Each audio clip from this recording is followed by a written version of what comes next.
একদমই কম সময়ে মাত্র 5 টাকা সুজি দিয়ে কোনো রকম ডিম ছাড়াই এইভাবে একবার নরম তুলতুলে সুজির বাটি কেক একবার তৈরি করে দেখুন। অন্য কেক আর খেতেও ইচ্ছে করবে না, বানাতেও ইচ্ছে করবে না। এত সহজে এত সুন্দর কেক তৈরি করা যায়। বিকেলে চায়ের সাথে খাওয়ার জন্য ঝটপট তৈরি করে নিতে পারেন, খেতে ভীষণ ভালো লাগে। নমস্কার বন্ধুরা, প্রতিদিনের মতো আরো একটা দারুণ রেসিপি নিয়ে হাজির হয়ে গেছি। আজকে আমি আপনাদেরকে মাত্র 5 টাকা সুজি দিয়ে ভীষণ মজার নরম তুলতুলে সুজির বাটি কেক তৈরি করে দেখাবো। এই কেকটা বানানো কিন্তু খুবই সহজ, খেতে কিন্তু ভীষণ ভালো লাগে। বিকেলে চায়ের সাথে কিন্তু খাওয়ার জন্য আপনারা ঝটপট তৈরি করে নিতে পারেন। তো বন্ধুরা চলুন আমি খুবই সহজভাবে আপনাদেরকে সুজির বাটি কেক বানিয়ে দেখাবো। আশা করছি আপনাদের অনেক ভালো লাগবে। যেহেতু কেক তৈরি করছি সেজন্য কিন্তু অবশ্যই একটা মেজারমেন্টের দরকার হবে। তো মেজারমেন্টের জন্য আমি এখানে একটা ছোট চায়ের কাপ নিয়ে নিয়েছি। আপনারা চাইলে যে কোনো ছোট্ট একটা বাটি বা কাপে করে মেপে সমস্ত উপকরণগুলো দেবেন, তাহলে কিন্তু কেক একেবারে পারফেক্ট ভাবে হবে। তো এবারে আমি কাপ মেপে 2 কাপ নিয়ে নেব সুজি। তো এবারে এই সুজিটা আমি এখানে একটা মিক্সির জার নিয়েছি, মিক্সি জারের মধ্যে নিয়ে একটু গুঁড়ো করে নেব। তো 1 কাপ নিয়েছি, তো আরো 1 কাপ নিয়ে নেব।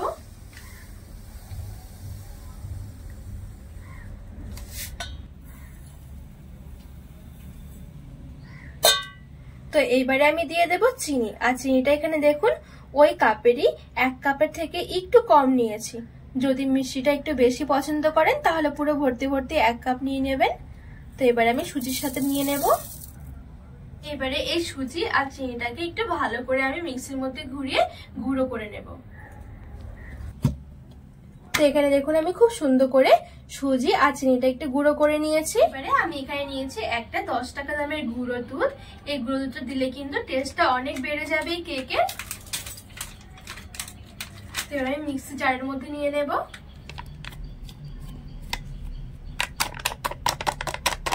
আর এখানে নিয়েছে হাফ চামচ বেকিং পাউডার, হাফ চামচ নিয়েছি বেকিং সোডা। এবারে শুকনো জিনিসগুলো একটু মিশিয়ে নেব আবারও। তো এখানে আমি শুকনো জিনিসগুলো একটু ভালো করে মিশিয়ে নিয়েছি। এবারে দিয়ে দেবো আমি টক দই। আজকে আমি কেকটা ডিম ছাড়া আপনাদেরকে তৈরি করে দেখাবো। আপনারা যদি ডিম পছন্দ করেন তাহলে টক দইটা দিতে হবে না, ডিম দিলে হবে। ডিম আর টক দই যে কোনো একটা দিলেই কিন্তু হবে। তো এবারে আমি এখানে টক দই নিয়েছি, যেই কাপ দিয়ে আমি সুজিটা মেপেছিলাম সেই কাপেরই 1 কাপ। 2 কাপ সুজি হলে 1 কাপ লাগবে টক দই।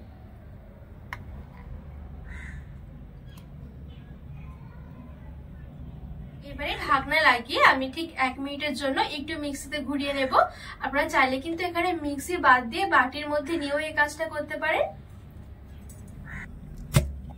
তো এখানে দেখুন আমি খুব সুন্দর করে একদম 1 মিনিটের জন্য মিক্সির মধ্যে ঘুরিয়ে নিয়েছি। আর মিক্সির মধ্যে কিন্তু এই কাজটা করলে খুবই সহজভাবে হয়ে যায়। আর এখন দেখুন কোনো রকম কিন্তু জলের দরকারই হবে না।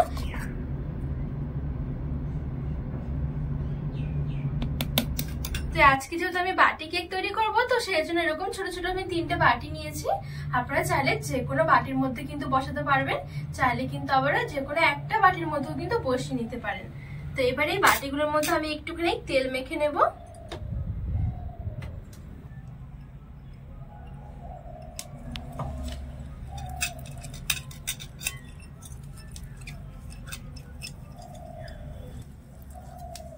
খুব সুন্দর করে আমি এখানে 3টে বাটির মধ্যে একটু তেল লাগিয়ে নিয়েছি।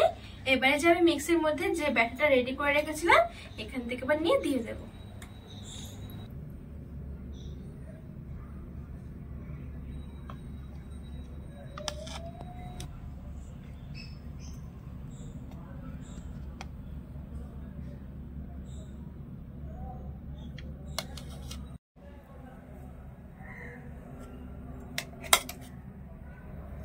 তো এখানে আমি খুব সুন্দর করে 3টে বাটির মধ্যে নিয়ে নিয়েছি। আর একটু অর্ধেক করে নেবেন, ফুলে আবার উপরের দিকে উঠে যাবে। এইভাবে করে হালকা করে একটু ঝাঁকিয়ে নেব, যদি ভেতরে হাওয়া থাকে বেরিয়ে আসবে।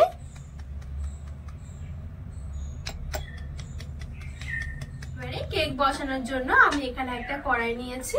কড়াইয়ের মধ্যে দিয়ে দেবো একটা স্ট্যান্ড। এবারে বাটিগুলো ধরে বসিয়ে দেব।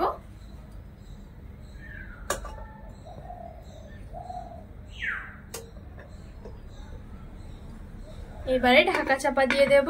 এইবারে আমি প্রথমে রাখবো 5 মিনিটের মতো হাই আঁচের মাঝামাঝি, মিডিয়াম থেকে হাই আঁচে হবে। ততক্ষণে কিন্তু আমাদের কড়াই কেকের বাটি খুব ভালোভাবে গরম হয়ে যাবে।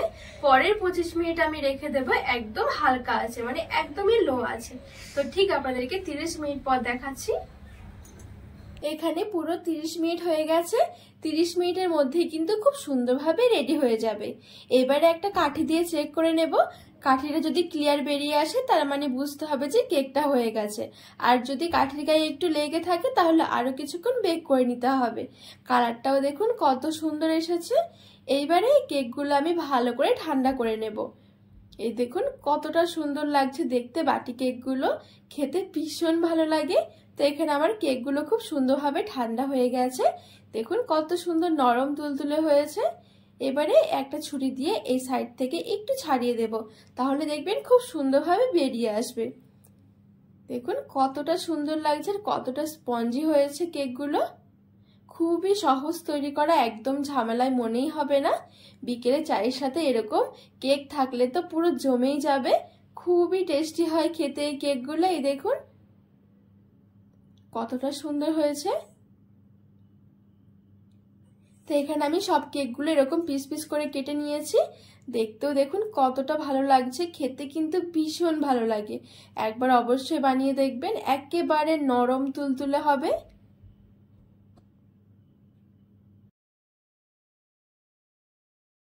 তো বন্ধুরা, আজকে এই সুজির বাটি কেকের রেসিপি আপনাদের কেমন লেগেছে অবশ্যই কিন্তু কমেন্ট করে জানাবেন।